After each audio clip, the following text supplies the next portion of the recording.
Kemarin gue ketemu sama teman-teman Gen Z. Mereka ribet deh ngomongin sandwich generation. Sebuah makanan enak sebenarnya sandwich. Tapi kita juga berdua dulu sempet jadi narasumber dalam sebuah WA Cool. Jadi kita masuk dalam sebuah WA group. Kemudian mereka semua curhat masalah sandwich generation. Ingat nggak, Bu El? Ya. Tahun lalu ya kayaknya ya? Ya, itu tahun lalu dan itu kita mengelola tanya jawab itu beberapa kali. Pokoknya kita ada kali seminggu atau 2 minggu di dalam WA group itu gitu ya. Sehingga kita cukup update lah tentang Gen Z ini yang sangat-sangat seneng. Gua kan sandwich generation. Padahal ya Bu El ya, kalau kita mengacu pada kata-kata sandwich generation itu sebetulnya ditemukan oleh seseorang namanya Miller, ya, Dorothy Miller, yang membuat sebuah buku Sandwich Generation, dan yang dimaksud adalah sandwich generation yang dikaitkan dengan memelihara kesehatan orang tua dan memelihara kesehatan anak, yang di tengah-tengahnya inilah sandwich. Gitu Bu El. Iya, dan aku selalu ngerasa bahwa sandwich itu enak.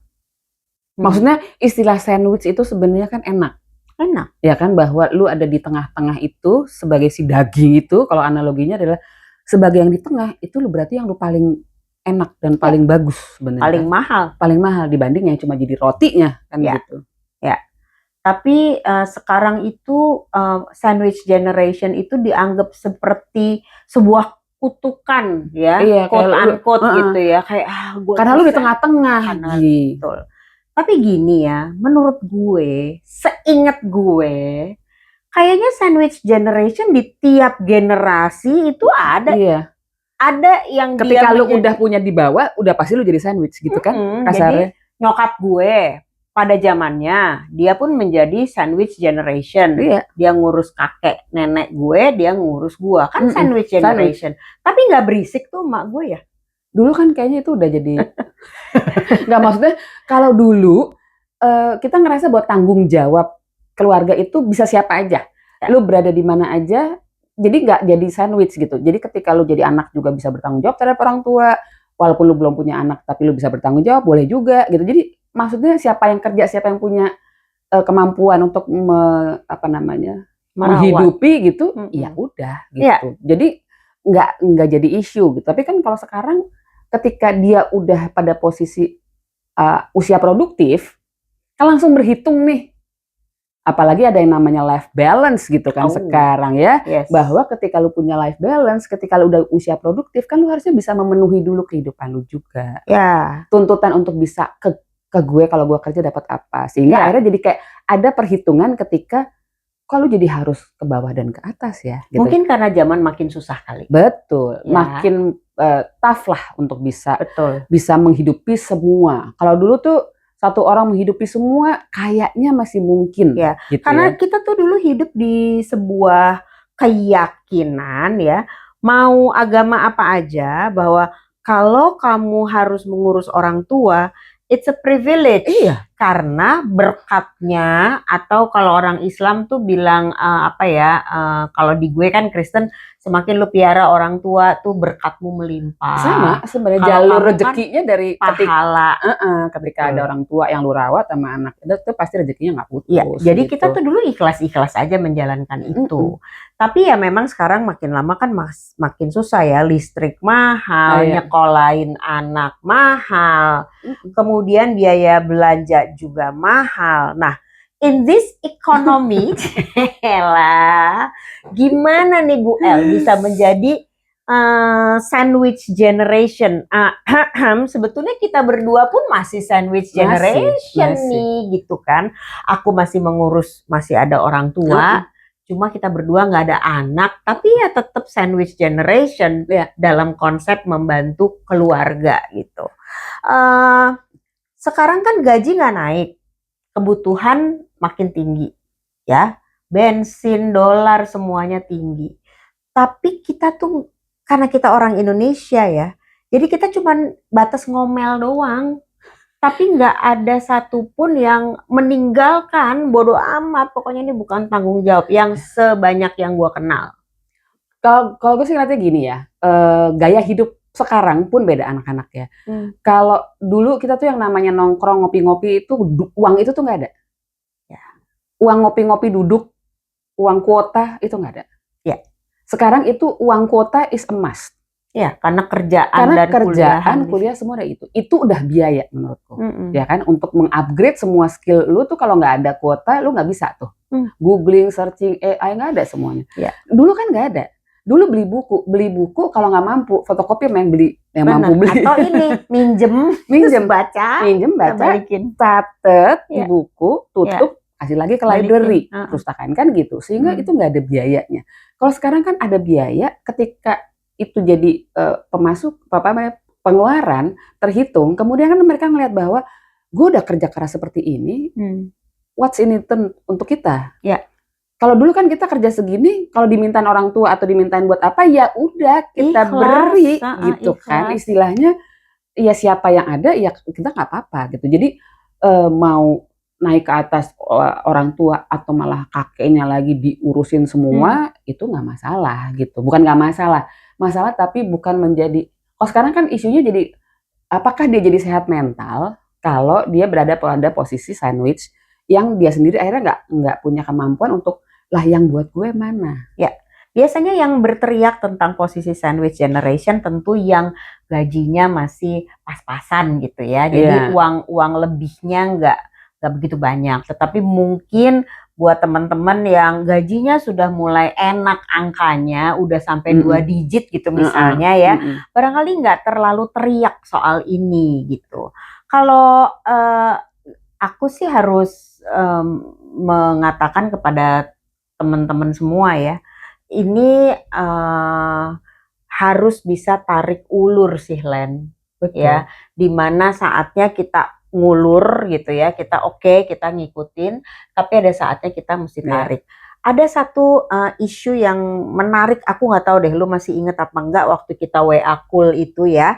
Jadi orang ini bilang saya harus menghidupi keluarga saya, mertua saya lengkap dengan adik-adiknya gitu. Sementara itu dia baru saja membeli sebuah apartemen.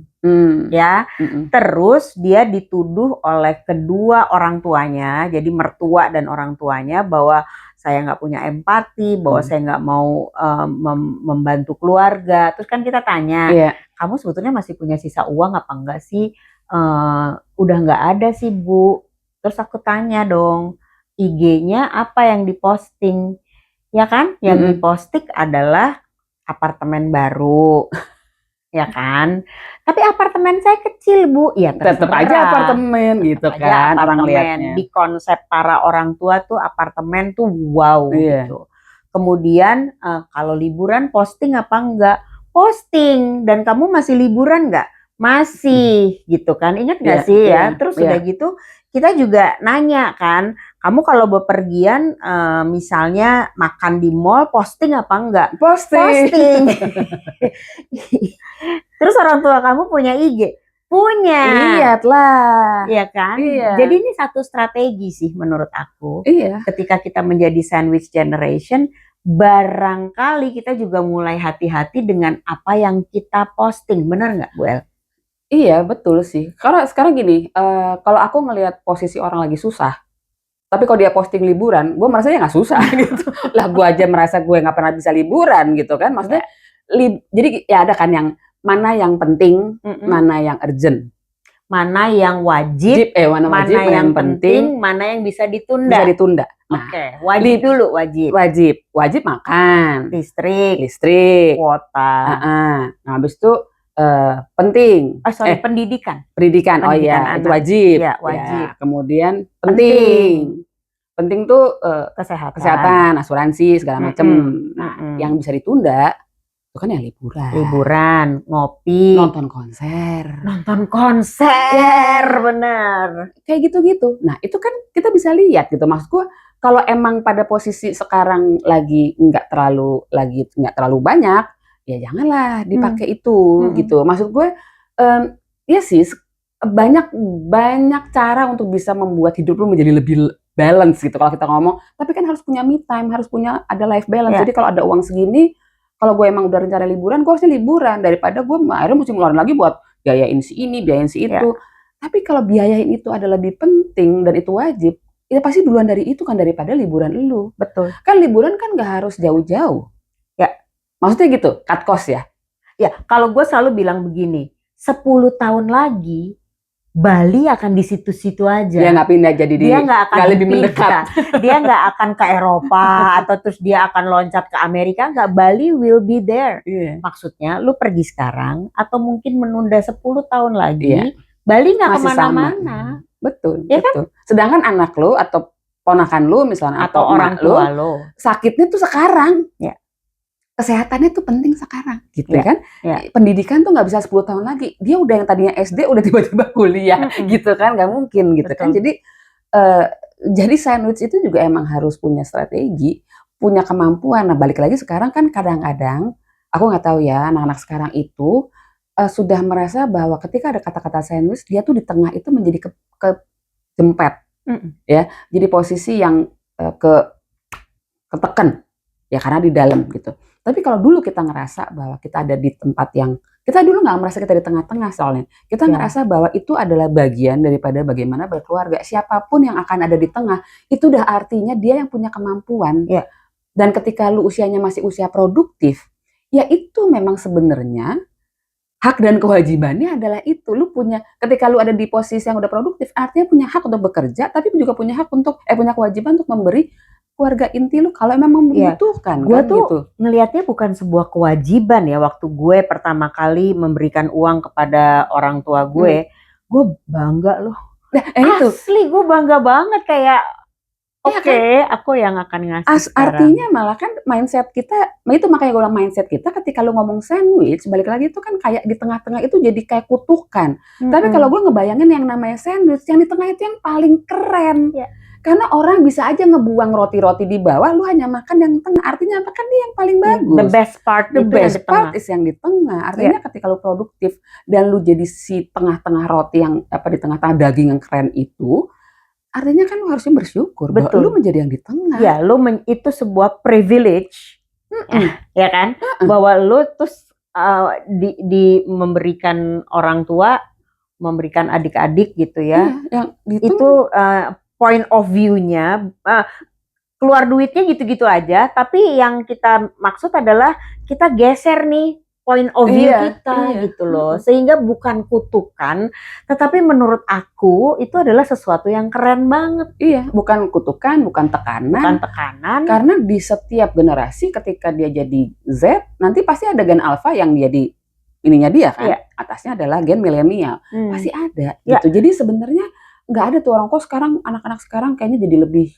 susah ketika dia ada di generasi yang di tengah-tengah. Aku bilang semua orang pernah merasakan itu. Kita masih melakukan itu sampai sekarang pun gitu kan, kita masih. Jadi ketika generasinya adalah aku sih nggak ngeliatnya malah itu sebuah generasi, tapi sebuah usia produktif, kecuali sudah tidak produktif. Udah gitu aja. Kalau lu usia produktif dan masih menghasilkan dan mampu, why not? Tapi memang sekarang adalah balik lagi kan, kita tuh memang tidak sedang sulit. Jadi memang ketika kita memang di posisi yang sandwich, kita kan bisa aja istilahnya kalau burger ya, dagingnya emang patty-nya tuh yang daging khas dalam, karena emang duitnya banyak. Tapi ada juga yang ya udah misalnya daging cincang dari tetelan, enak juga. Iya kan, gimana mengolahnya sehingga lu nggak ngerasa jadi gue baru segini gaji udah dipreteli, enggak. Karena lu punya gaji segini sehingga sekian persen lu masih bisa kasih, sebenarnya itu fine. Betul. Sama menurut aku kebanyakan dari kita tuh punya cita-cita untuk menyekolahkan anak kita di sekolah yang mahal. Ya. Tapi teman-teman juga mesti ingat, kalau kita nyekolahin anak di sekolah mahal, itu berarti jajannya mahal, ya kan? Terus teman mainnya, gaulnya juga mahal gitu ya. Jadi menurut aku adalah kita sekolahin anak yang kita bukan lihat hanya dari berapa sih sebulannya, tetapi juga lingkungannya gue bisa afford nggak ya? Iya. Karena misalnya temen gue ada yang sekolah di satu sekolah yang uang jajannya tuh minimum harus 50.000 karena kantinnya mahal, ya kan? Bawa bekal bosen. Jajannya sehari tuh minimum 50.000. Menurut aku jontor sih kalau misalnya uang jajannya sehari 50.000. Itu kalau gue nggak jajan, itu makan bener. Real makan. Maksud aku supaya semuanya dapat, Iya. ya kan? Orang tua dapat, adik juga kita nyumbang kuliah, anak kita juga sekolah, kita juga naker-naker nih gitu ya. Anak kita sih kita mampu ya uang bulanannya aku mampu, tapi uang pergaulannya itu kan yang kadang-kadang kita nggak mampu. Misalnya nonton harus di premier kan, ya, you know what? Iya, makanya kadang-kadang kan gini, yang sekarang susahnya adalah itu tadi, ada biaya nongkrong, kasarnya gitu. Kita tuh dulu nggak ada biaya nongkrong. Di saat, tapi gue bisa memahami juga karena sekarang mostly rumah orang tuh kan lebih kecil, tapi bertingkat, halamannya nggak ada, dan privacy mereka adanya ketika mereka nongkrong sambar-sambar dengan teman-teman dengan yang sefrekuensi, sehingga butuh lah. Masa nongkrong gak beli kopi, nggak mungkin. Ya, kalau dulu kan main di rumah. Betul. Rujakan di rumah. Aduh, zaman dulu banget rujakan di rumah. Jadi artinya memang ada hal-hal yang ya mau nggak mau kita ngikutin zaman. Bukan berarti nggak boleh gitu, tapi seberapa pentingnya ketika itu menjadi cost yang sebenarnya cost itu bisa dialihkan ke tempat yang lain. Jangan pula melihat itu sebagai kutukan, tetapi tetap harus dilihat sebagai sebuah keistimewaan. Sehingga kita jalaninnya juga nggak menggerutu. Yang nomor berikutnya adalah asertif juga kali Len. Nggak semua yang lingkungan kita minta. Iya, itu juga nggak bisa. Kita harus bisa berkata tidak gitu kan. Betul. Karena kadang-kadang aku sih sebenarnya ngerasa juga sulit memang berkata tidak, apalagi sama keluarga. Gak usah sama temen, sama keluarga aja kadang-kadang sulit kalau kita bilang nggak ada, nggak lebih mungkin. Sulit ke keluarga sih, kalau ke temen kita masih ya, bisa. Udah lah ya, tapi maksudnya di batas tertentu kan kita juga tahu ya, ada masa orang tuh lelah, kerja burn out, kadang malah pengen resign. Nah kalau kita udah ngomong resign, kan kita yang orang lain malah gini kan, kalau lu resign, siapa nanti membiayai gini-gini? Lah haknya dia juga kalau mau resign sebenarnya. Kalau dia emang udah nggak cocok sama pekerjaannya kan gitu. Tapi kan sekarang akhirnya jangan sampai si angka rupiah tadi itu menjadi angka keharusan. Karena kan bergerak terus tuh. Gaji mungkin sebulatan ini. Dulu sebulatan ini bisa untuk 10 outputnya gitu kan. Tapi sekarang mungkin lingkarannya segini cuma bisa 2. Ya udah. Ya itu tadi asertif bahwa yang sekarang nih nggak bisa. Dulu beli susunya emang susu cap naga atau yang itu kan. Tapi sekarang mungkin ya yang lain lah, jangan kalengan karena kalengan mahal, kalengnya aja udah mahal gitu kan. Betul. Jadi kita bisa untuk say no. Ini orang Indonesia susah ya, asertif tuh ya memang susah. Tapi kalau si dagingnya itu memang bukan daging khas dalam ya, kita termasuk tetelan ya, kita harus kadang-kadang bisa menerima, nggak semuanya bisa kita layani. Kalau aku sih kepengen menyoroti, nyambung ke omongan lo, kita juga tetap harus bisa jaga diri kita gitu ya, kesehatan kita, mental kita gitu ya, kitanya juga harus happy. Mungkin nggak happy ya, kata-katanya lebih ikhlas ya, sehingga semuanya berjalan nggak pakai ketegangan dan nggak pakai marah-marah gitu. Benar. Jadi bukan yang keluarnya tuh gini, kok gue lagi sih? Nah itu tuh maksudku, itu malah memberatkan diri sendiri. Tapi bahwa oke, gue tuh udah bisa, tapi cuma segini. Ya itu maksudnya dikasih batasan juga bahwa nggak semua kita bisa afford, karena kita juga punya keterbatasan. Dan benar, mental health itu akan lebih bagus juga, karena kalau udah nggak sehat mental ya nggak bisa kerja juga, nggak bisa cari duit juga. Sama gitu satu hal ya, mendingan kita rutin ngasih sebulan 200.000, tapi rutin, daripada kita kasih 2 juta, tapi 4 bulan kemudian nggak ada gitu ya. Jadi mendingan jumlahnya nggak besar, tapi bisa diberikan secara rutin. Ikhlas hati kita, dompetnya juga pas gitu loh. Dompetnya ikhlas juga. Dompetnya ikhlas juga, gitu. Dan sama juga sebenarnya gini, itu kan kalau masalahnya dengan jumlah nominal ya. Kadang kan kita juga bisa bilang bahwa waktu kita tuh juga ada harganya. Ya. Bahwa kita tidak bisa memberikan rumah sakit yang bagus untuk berobat. Tapi ketika lu merawat orang tua lu dengan ikhlas dan waktu itu memang benar-benar dirawat, orang tua juga mungkin tidak perlu ke rumah sakit. Betul. Iya kan? Jadi maksudnya kalau kita punya waktu untuk bisa ngerawat dia, jangan-jangan orang tua tuh kadang ke rumah sakit tuh cuma supaya dia tahu bahwa udah berobat. Ada kan? Sama lah kadang-kadang gini, perlu ke dokter. Karena apa? Pokoknya ke dokter.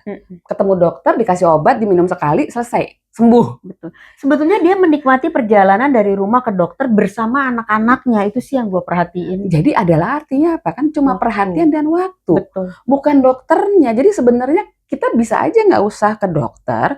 Udah mah misalkan atau Pak gitu ya, nggak usah ke dokter. Yuk kita apa sih, mama lagi apa atau papa mau apa lagi es krim apa sih? Jangan-jangan itu tuh sembuh. Betul. Jadi kan costnya ternyata lebih dikit daripada kita ke dokter beli obat, habis obatnya nggak dimakan. Iya, dan ibunya barangkali lebih senang dikelilingi oleh anak cucunya barangkali. Gitu. Atau gini, kita kan udah bayar mahal suster, ya mungkin karena si suster malah. Kalau di-cut tuh uang suster, lu ada waktu yang rutin, itu mungkin akan jauh lebih menyehatkan orang tua ya secara kita merawat orang tua gitu ya. Itu mungkin lebih menyehatkan dia daripada kita akhirnya ngomel udah bayar mahal suster, sakit juga, nggak happy juga. Kita udah dor-doran gitu ngeluarin duit, orang tua sakit juga ya. Itu karena sebenarnya bukan itu intinya. Sebetulnya dia kangen sama kita. Betul, sebenarnya itu. Jadi kadang-kadang nggak harus semata-mata ketika sandwich itu adalah lu harus punya uang segini, lu baru bisa jadi sandwich generation yang mumpuni misalnya gitu. Enggak, ketika uang segini mungkin tetap segini, tapi perhatian lu ternyata waktunya bisa lebih diatur sehingga ada waktu yang lebih banyak ke atas ataupun ke bawah. Bisa jadi perhatian kepada ponakan atau anak yang dikasih tahu apa punya banyak waktu. Nggak usah perlu sampai pergi setiap long weekend ya. Nggak harus naik wush juga gitu. Nggak usah long weekend juga karena setiap long weekend 6 hari terus pergi ya. Iya. Apalagi bulan Mei kemarin ya, setiap minggu long weekend jontor kita. Gitu. Oke, jadi all the sandwich generation ini bukan kutukan, tapi ini adalah sebuah keistimewaan. Bersyukur aja. Good luck, strong. Oke, bye.